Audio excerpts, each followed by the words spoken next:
Welcome to Chasin Tips podcast episode number 1. We've got a very special guest today. He's been in rugby league for 30 plus years. Keith Onslow, how are you, brother? G'day, Ant. How you doing?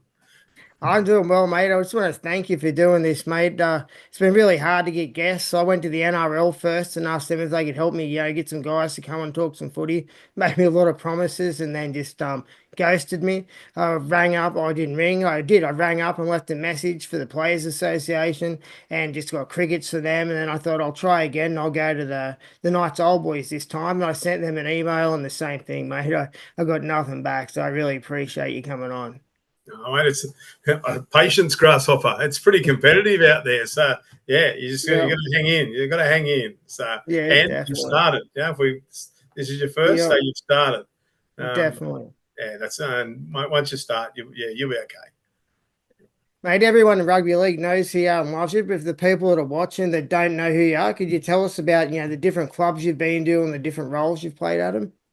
I'm a pretty proud Wanji boy. Yeah, started off playing there as an under 8 and then, progressed through, Toronto, Macquarie just over the hill, but, little town Wanji, so we didn't always get a team, so we chopped and changed a little bit between Toronto and Wanji over the years. And then I got smashed up in a car, travelling to work. TAFE one morning, the guy travelled with, he rolled the car, so that stopped me playing at 17. And then, I was into coaching. And so I went from there. And as you said, it's 35 years, 2 stints at the Knights in different roles as the coaching director, then the coaching and development manager. Stint with News Limited during Super League. Had a little bit of basically 6 months at the Dragons when the joint venture came together. A couple of years at Manly during the Northern Eagles, Manly changeover, some time at head office at the NRL, which was great, working with the NRL referees, the Bulldogs, back to the Knights, and then the last decade with Country Rugby League and New South Wales Rugby League. So it's been a great run. Still pinch myself. Yeah. Was there a favourite time or a favourite role that you had amongst it all? The start of the Knights, the early days, being part of it from the start, and being part of building it from the ground up. That was pretty special. The Mariners, as tough as it was and as controversial it was, that was special as well. But look, everywhere I've been, I've got some great memories from everywhere I've been. Everyone had different experiences, but to be able to do it in 40 for 35 years, it's not bad. Mate, you've found a lot of superstars over the years. Who are some of the biggest stars you've found and why were they special to you? Look, Andrew and Matthew Johns probably kept me in a job for a long time, but there's been a lot of great players. The Stewart brothers are very special to me. Blokes like Wiilie Mason, Ryan O'Hara, Brett Kimmorley, Scotty Hill, Richard Swain. There's Marty Tapau. There's quite a few of them over the years. And look, all those kids that you've had a role in, you've seen them go on and do things. You just get pretty proud of them all. And I know his career probably ended, a long time before it should have through his own, misdemeanors. But Ben Barber was a superstar. And to get Benny Barber out of North Queensland at the time, that was pretty cool. And seeing what he did as a 17 turning 18-year-old playing, a year or two above himself when he came down, and he was a freak. Can you tell us about some of the players that started out good, but they just kept leveling up for you? An example for me would be like everyone's probably heard the Kirk Gidley story. And when I hurt my neck, I was laying in hospital and the bolts in my head, all I could do was stare at the ceiling all day. And, Michael Hagan and Graham Murray and Mark Sargent would come and see me. And I still remember the days they'd come in, they were just raving about Brett Kimmorley just from what he'd done at training that morning. They said he'd go on and play first grade at some stage next year. And they just kept going on and on about how he was nowhere near the finished product yet. Is there any other guys out there like that started out good but just kept going to the top? yeah, you mentioned a really good one there in Noddy, and yeah, one of my all-time favourites. Probably should have put him in there before because yeah, he didn't play Harold Matthews. He was a really little fella. He didn't play Harold Matthews, but he just kept getting better and better and better. And probably when he came into the system as a 17-year-old was one of the most coachable blokes that you'd ever want to meet. Yeah. And then as he went through the grade of the Knights and that, he really picked up on the ethos of the club and that. And you know, Brett Kimmorley worked for me in development for 12 months for nothing. He just used to turn up. And he would go everywhere and do everything. And it was I think it was just part of his, you know, building his own brand at the time. And you know, went on and had a great career. But those guys. Yeah, I'd never seen Brett Stewart play. I saw Brett Stewart playing muck around OzTag games, league tag games of an afternoon in the camp at Narrabeen, and got into Manly and his brother. Like, oh mate, you know, I've got a brother. Yeah, no, you got a brother. I'd seen him on a videotape, and yeah, signed Glenn too, and yeah, they had wonderful careers, and yeah, just terrific blokes. You know, all three of those guys, like, you know, Noddy, Brett, Glenn, they're great fellas. As well. Richie Swain was another one. You know, there's one of the most, you know, honest rugby league players you'd ever want to meet. And I'm sure if you spoke to Swain, he goes, "Oh, yeah, Keith, he's the world's tightest man. He didn't give me anything when I come to Newcastle, bar a start." He said, "I'll get you into Newcastle Uni to do PE," which is what happened.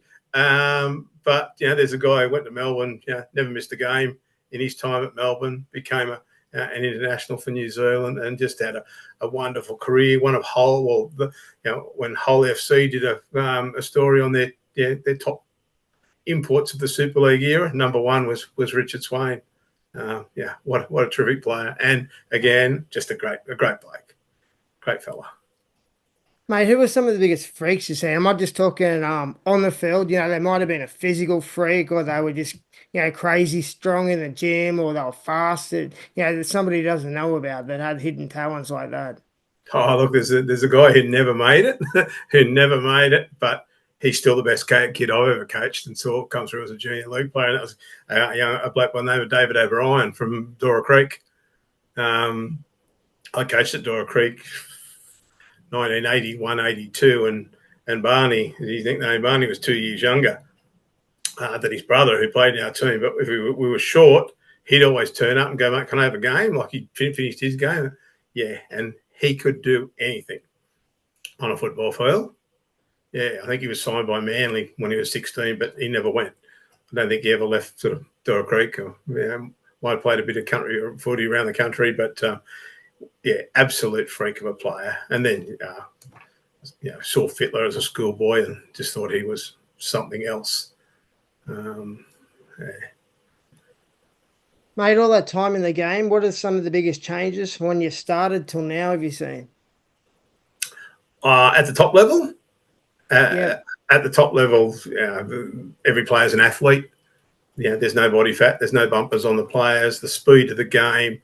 And, you know, in more recent times, the six again has changed the game again. And, yeah, the players just have to be so fit. And, you know, when professionalism started in the mid-90s, you know, probably they were professionals because they were getting paid.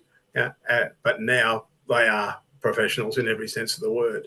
You know, the training levels, the workloads, etc., the lifestyle expectations of the players. And that, yeah, it's full on. Mate, have you got any superstitions? Not really. I suppose when you think your lucky number's 13, you probably don't have too many. I played in number 13 as a kid, so yeah, I've never sort of held any superstitions in that regard. Was number 13 still locked back then, or No, it's front row in those front days. row? Yeah, front row. Yeah. Mate, what are some of the superstitions you remember some of the players having in over your time? Oh, you know, I know some of them were very scared of needles. So they'd faint at the sight of a needle. But, you know, they'd have to put the left sock on first or things like that. yeah, you know, so had to run out last or in a certain position in the line. That was some of the things that they'd do. Yeah, mate, have you been involved in any pranks over the years? I've been on the end of plenty of them, that's for sure. I had Matthew Johns and Robbie Ross employed as development officers for a period of time. They aged me quite considerably, Yeah, but laugh my head off at them, and yeah, and they still laugh at me and the yeah, amount of times they got me. I think, and then I think one of the best ones was. We'd been to the Cook Islands a few times, our group of us doing some coaching, and I think it was probably our third trip. And in those days, used to arrive there in like 2 o'clock in the morning or something.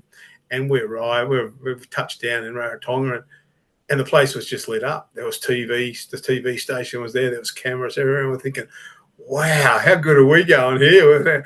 Anyway, we didn't realise the King of Tonga was at the front of the planes. that was one on us. But yeah, look, mate, there's probably a lot that you could say, but yeah, probably safer not to say them.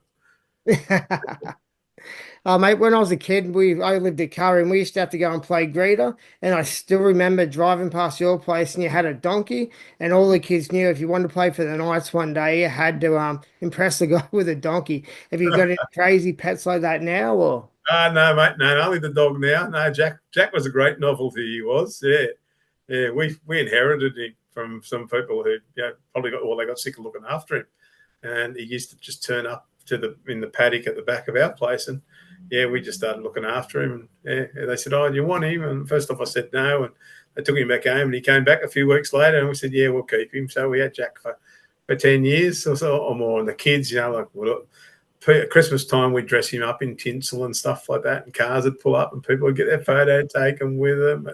And yeah, I bought my wife a beautiful Norfolk pine one year for Christmas. That's all she wanted for Christmas. But I let Jack out of the paddock and didn't tether him, so he wandered around at Christmas on Christmas night and just ate the Norfolk pine. So she never got her an Norfolk pine. He loved it. He thought it was his Christmas present. Mate, do you remember any players that had unusual pets or anything over the years? Some of the guys had the reptiles and things like that. Yeah, and they were probably the most unusual. A few of them had half a dozen dogs and stuff like that. Have you got any hobbies away from rugby league? Oh, mate, I love my garden. Yeah, never thought I'd be a gardener, but yeah, love my garden. We mow a lot of lawns, my wife and I. Our parents are getting on and stuff like that, so we go and do those. And we've got a neighbour that we do their lawns and that. And they're probably two of the things I do. I walk a lot. Me and my little dog walk a lot. We've walked thousands of kilometres. They're probably the main ones. Yeah, my brother's just been getting into magnet fishing lately. I don't know if you've ever seen that. No. Yeah, you basically just get the big magnet, big Yeah, bit of rope, and anywhere you think people might have, ditched stuff in a big yeah, body of water, you throw it in, and people find safes and guns yeah. and all sorts of stuff. That's what That's he's the been go. getting into Yeah. lately. That's the go. Well, that you just mentions that's something I want to do more of in the future is get back and fishing, because I grew up on the lake, so you'd fish Okay. you'd be fishing nearly every weekend. So, but I haven't for ages. So, I've actually went out last year and got my dad giving me my old fishing rod and that he had in the shed and that, got it back and that. So yeah, I'm ready to get out, and sort of the mullet season will be on in May or so. So try and get down the lake and have a crack. Yeah. Yeah, but Yeah, what I happened? can't get out. Yeah, I can't get out much either. My brother puts me in different spots around the yard, Yeah, and when he puts me out the front, I've got lorikeets and yeah, cockatoos and they all come and eat out of my hand. And when he sits me out the back, I've got all my meat eaters. I've yeah. got generations of kookaburras and magpies and butcherbirds. They all Oh, come and eat wow. out of my Yeah, hand. that's cool. Yeah. Yeah, yeah. We had the lorikeets and that when I lived on the Central Coast. And that they used to come in. We had a Queenslander, so yeah, they used to fly in underneath the balcony and that, and sit on the table. So My mum rescued a lorikeet a while back. You know, it was only about, it got kicked out of its nest. It's Yeah, only about half as big as a lorikeet should be, but mate, it talks, it thinks me talks mum, to, its mum, it chases you around the house, it swears at you. yeah, They're cool little birds, man. And they're even pretty cool. you know, when I'm not well and I hold my head and stuff, you know, every time she sees me, she mocks me by holding her head. Or Yeah, my brother sneezed in front of her one time, and every time he walks past, she goes to chew and stuff like that. yeah, that's cool. Yeah, yeah, they're good fun. They're Yeah, good fun. definitely. Mate, how many different countries is rugby league taking you to? Um, well, certainly all of Australia, and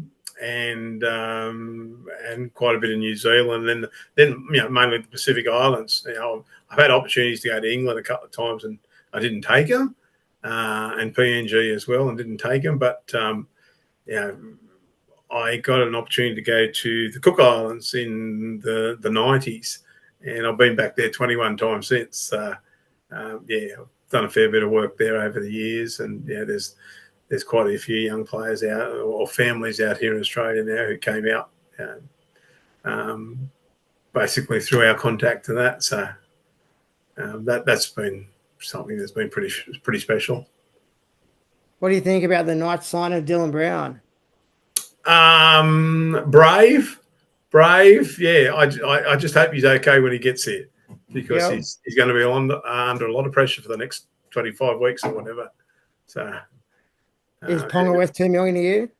Oh, easy, easy. Yeah. If there was a player auction tomorrow, Nathan Cleary and Caleb Ponga would be sitting up the top at about 2.5 million, and everybody else would be playing catch ups. Yeah. Yeah. Yeah, I'm a bit of a Payne Haas and a Ryan Pappenhausen, man. They'd be the two guys that I'd pay a bit of cash for. Maybe Keno Kenny from the Titans. They'd be my Well, yeah. On his most recent performance, yeah, Payne Huss would be climbing up towards the Ponga Cleary money. He was yeah. just unbelievable. Yeah, Pappenhausen, if he gets an injury-free run, yeah, he's a good player. He's playing in a pretty good footy team too. Who's your pick to win the grand final this year? Um, Whoever beats Penrith. You've got an interesting shirt on. Yeah, I think Yeah. they're probably my favourites. And as an organisation, that you got to remember they started on the back of 7 kids from Newcastle. So yeah, they're always a bit special to me, because I had a fairly close relationship with all 7 of those players. Yeah, I've always had a bit of affinity with the Storm. So. Have you noticed the way their centers and wingers defend? Like, I think it's the only weak link in their armor for the Storm. It's like they play a crisscross defense. Their winger flies in and takes the opposition center, and if he doesn't get his man, the Storm center shoots behind and gets the opposition winger.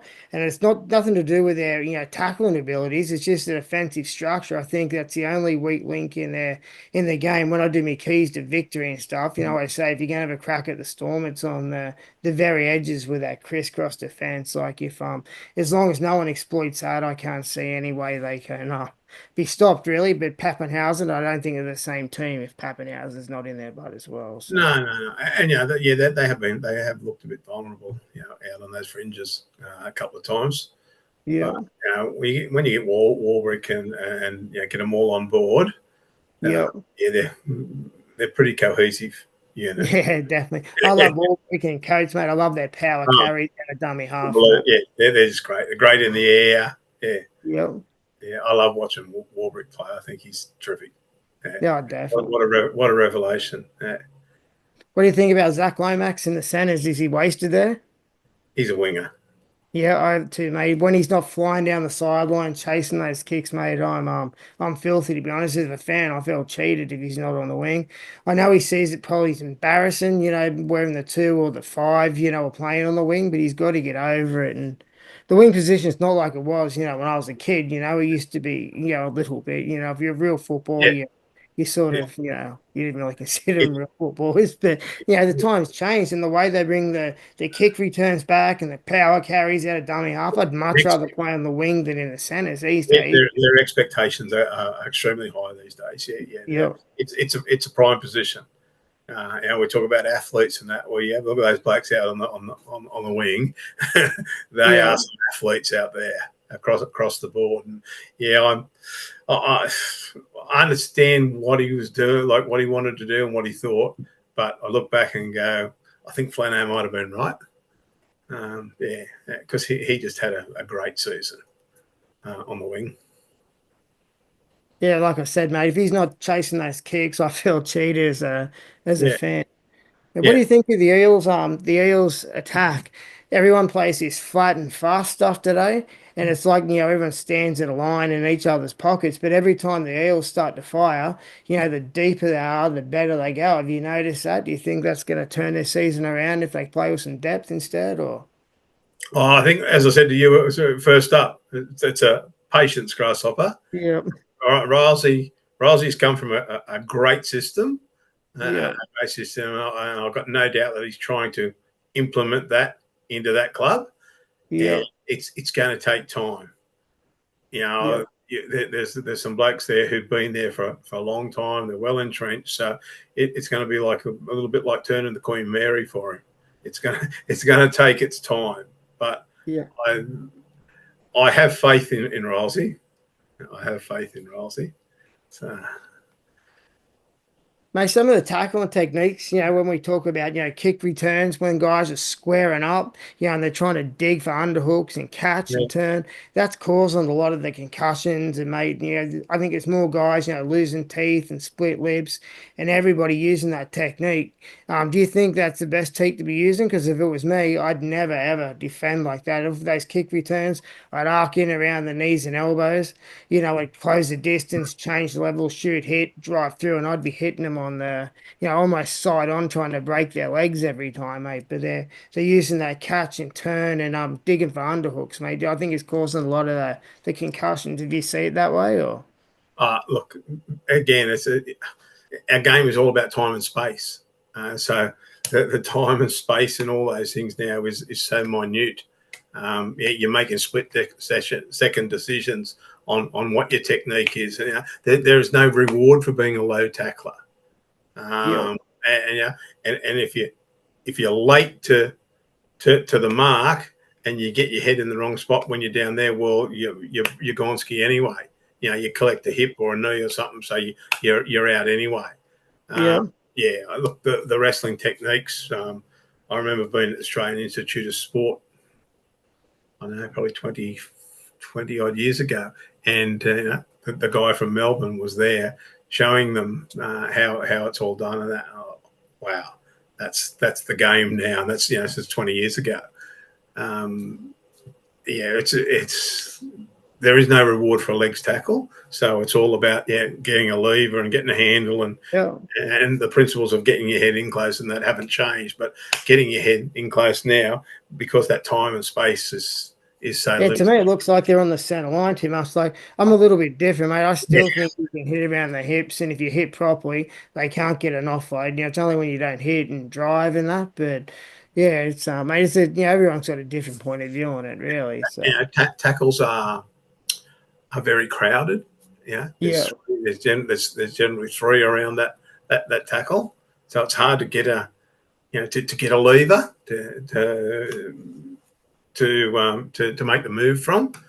I just watch it and I suppose I cringe at times. I think, oh, that's going to be a hell of a collision. So yeah. I just saw some of the techniques we're using. They're deliberately sort of they cause the head clashes themselves. Like off that kickoff, like I said, when yeah, you squared up, digging for yeah. underhooks, like you're gonna have a head clash nearly every time. If you're You know, standing toe to toe, yeah, with them, yeah, yeah, you're a chance. And all of a sudden, one of your own yeah. teammates comes in from the side, Yeah, and yeah, and then you're there. bang, bang, you've got your heads clashing with the other bloke, and as I say, because of the limited time factor and the speed of it overall, you're making split-second decisions.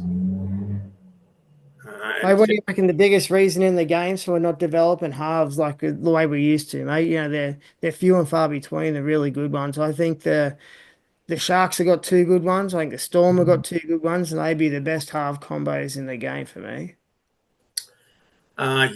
yeah. But who's probably got the production line of them? Um, Trying to think. The Penny Panthers. Yeah, Cleary, yeah. Okay, the Penny Panthers are still a footy club. It's still the Penrith District Rugby League Football Club, and they develop footballers. Yeah, again, it's time, mate. You got to put it's time. You got to put that time in, and yeah, they've created a production line of players in most positions, to the point where they're shedding them, but it's just a great system, and it's still, as I say, it's. I know in 2025 we go, it's a business, but Penrith are still the Penrith Rugby League Football Club.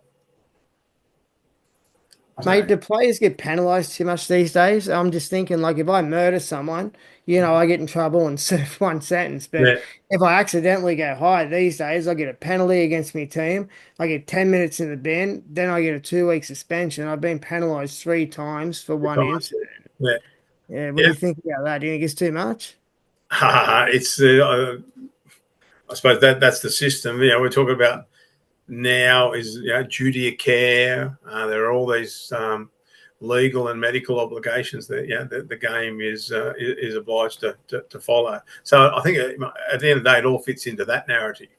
If something was to happen, the league can go, well, yeah, we took our responsibility, and this is what happened.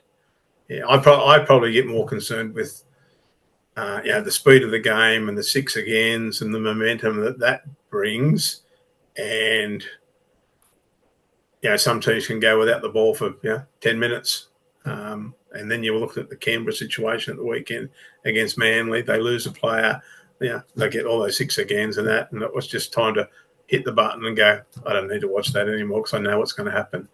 And, that's very hard to control. I think I did the same with Origin 2 last year. Same thing happened. It was just, that momentum, you couldn't shift it because it was time in possession, ball in play, six again, or penalty, six again. The other team don't see the ball for a period. It's over. It's over. Can Reece Walsh get back to his best form? Oh, geez, yeah. Yeah. Reece Walsh plays cricket like the West Indies did in the 70s, mate. Yeah. He just plays. And he plays without fear. He plays with supreme confidence. Do you want to rule that in? Probably not. You just need him to make those superior, spontaneous decisions. And he'll get it right. He'll get it right. He's one hell of a player. I just want to see him. I just want to see him stop kicking the football. I just want to see him stop kicking the football, forget about passing, just get the ball under his arm, run as hard and as fast as he can. And when that happens, I think everything will flow off the back of it, mate. If he just, goes nice and simple, like I said, just hits the accelerator and goes, mate. I think it'll be the making of him. It's like Sonny Bill in that grand final. He was sort of offloading without running hard, and he wasn't that great in the first half. He made the adjustment in the second half, just come out and run hard. Then the offloads come off the back of running hard. I think the same thing will happen for Reece Walsh. Yeah, look, as the great Jack Gibson would say, Reece Walsh, he sells tickets. Yeah, people come to watch Reece Walsh. He's something special. Mate, who do you think the worst defensive teams in the competition are? Again, I don't know how you judge that, because it depends on that momentum, in games and stuff like that, and they get worn out, and like you could say, week before last, Manly were, because they got a ton put on them, but they come out the weekend, it's completely different. Again, for me, it's just that momentum and that time in play, that ball in play, time in possession, all those things, they wear you out, and you get a run on. You can't defend it. And then you get the double whammy of, oh, hold on, you got a bloke in the bin as well. Try defending that. So you look at them; they've all got great systems. And again, it's the players. If you want to run harder and tackle harder than the other team over 80 minutes, you're going to go okay. what's the worst injury you ever had as a player, mate? Um, as a player, broke my nose a couple of times. That was about it. Yeah, Yeah. yeah, What's yeah. some of the worst injuries you've seen of guys over the years? Oh, I've seen a couple of horrific ankle injuries. Robbie McCormack's in '91 or '92. That was the first one that I sort of was really close to, and yeah, still makes me shudder. And he came back and had a great career. Yeah, a few blokes, seen a few blokes split over the years, and yeah, you can see things that you don't want to see. But when you're hot and those things happen.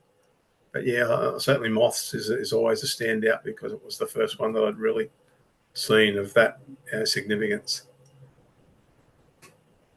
Yeah, I remember one of mine. It was well, it wasn't the worst, but I dived to make a cover tackle, and I got my finger caught in a shoelace, and it Yeah, just peeled the skin off my finger. You know, like when you roll the grip down when yeah, you bat or something, it just rolled the skin straight off me off yeah, me finger, mate. I'll never forget that one. yeah.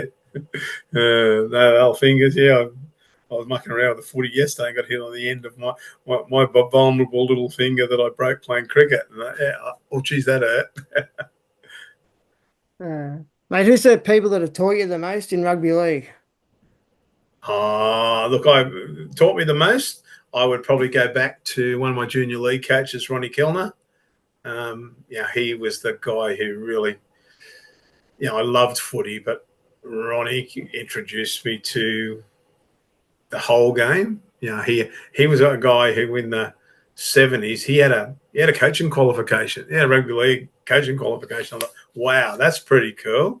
And yeah, so he encouraged me to do that and learn more about the game. And through that, then I by chasing that, then I was sort of taken in by the Peter Corcorans, the Paul Broughtons, the Frank and Ted Johnsons, who were part of that New South Wales and Australian Rugby League coaching foundation. They basically took me in, and Broado, Frank and Ted have been looking after me since I was 16. We've lost 3 of them now. Corco's still going, but from time I sort of started writing letters to them and met them in 1977, 78, when I was 16, 17. They've looked after me and guided me along the way ever since. And then, you go to the Knights and you get Alan Bell, David Waite, Robert Finch. They were great influences on me. And then the Hunter Mariners come along and you get Graham Murray. And yeah, that was pretty special. Muzz was something else.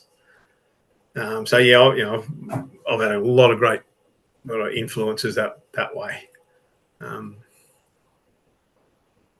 Mate, who do you think the best up and coming players are at the moment?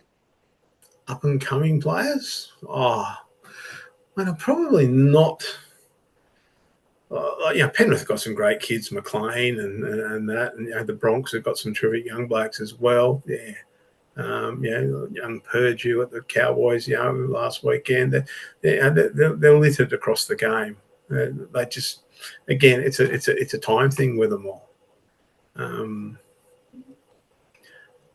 young Humphreys at the Rabbitohs. He's been in the wings and that, but Wayne likes him, so he'll get a bit of a go there. The great thing with this game is that there's always someone. There's always someone coming through. I think that's what I love about it most. Is I remember and I only saw John Raper at the end of his career, but there'll be never be another John Raper. But then we got we're within the blink of an eye we had Ronnie Coote, and then we had Ronnie Coote, and then we go through we had Wayne Pearce, we had Bradley Clyde, we had Ray Price. There's always someone coming along who'll take the mantle. Is there somebody out there that we've never heard of you think's going to be a good player? Off the top of my head, I'm probably not that close to it to be able to sort of give you a straight answer on that one.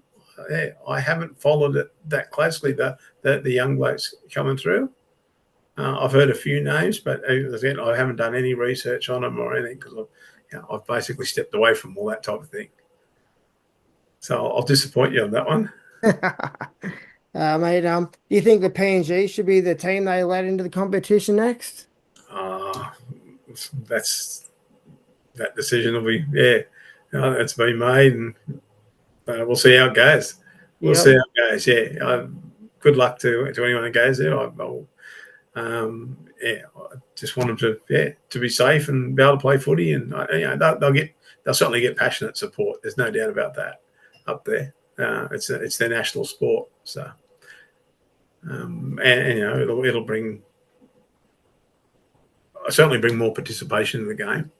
I think because they will go crazy out there, and I know some of the guys who are up there already doing some work, and they're good people. They're good footy people. So it will be set up to give them a really good opportunity. Yeah, I'm a huge fan of him, mate. Like, I remember a kid, you only got to see him play like once a year. And I still remember him like all sprinting off the line together, just, giving it to Australia, and they get the ball under their arm and just tearing into them.